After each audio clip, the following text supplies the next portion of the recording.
नमस्कार दोस्तों, आपका मेरे चैनल में स्वागत है।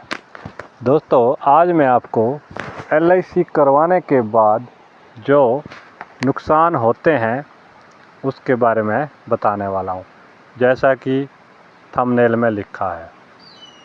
तो दोस्तों, सबसे पहले जो सबसे बड़ा नुकसान है वो मैं आपको बताऊंगा।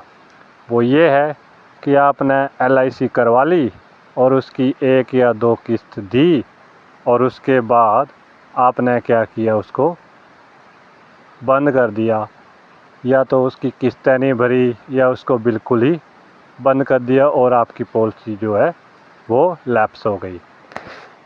तो जब दोस्तों आप इस पैसे को निकालेंगे तो आपको जो है कंडीशन दी होगी कि 1 साल, 2 साल, 3 साल का प्रीमियम दो, तब जाके जो है आपका ये पैसा मिलेगा। सबसे बड़ा नुकसान तो यही है।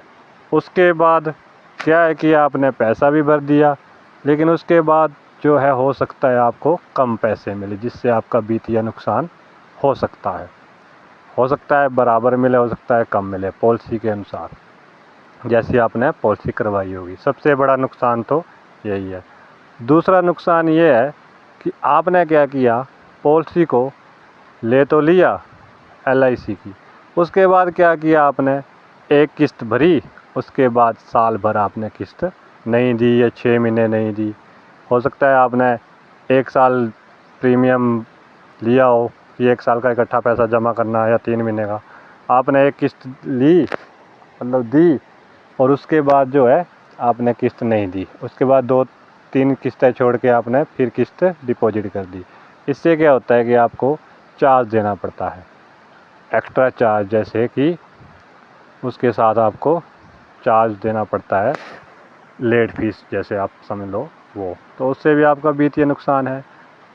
तीसरा नुकसान दोस्तों ये है कि जब आपने पॉलिसी ली, ठीक है, उसके बाद आपने क्या किया कि अपने जो आपका एजेंट है जिससे आपने पॉलिसी करवाई है, उस दूर का है, नज़दीक का है, उससे संपर्क तोड़ दिया, या उससे आपका नहीं मिलना जुलना है, आप उससे संपर्क में नहीं है। तो होगा क्या कि जैसे ही आपको जो है कोई नॉमिनी चेंज करना है, कोई मिस्टेक चेंज करनी है, तो आपको ऑफिस के चक्कर काटने पड़ेंगे या किसी से आपको बात करनी पड़ेगी या किसी और से करवाना पड़ेगा। इससे भी आपको जो है नुकसान होगा, लेकिन वित्तीय नहीं होगा, लेकिन इधर उधर आप भागा दौड़ी करेंगे तो आपका टाइम वेस्ट होगा। तो ये भी एक नुकसान है। ठीक है दोस्तों, जब भी आप पॉलिसी लो तो उसको आप कंटिन्यू चलाओ, जितने साल की ली है उतने साल आप उसको चलाओ बढ़िया से। ठीक है।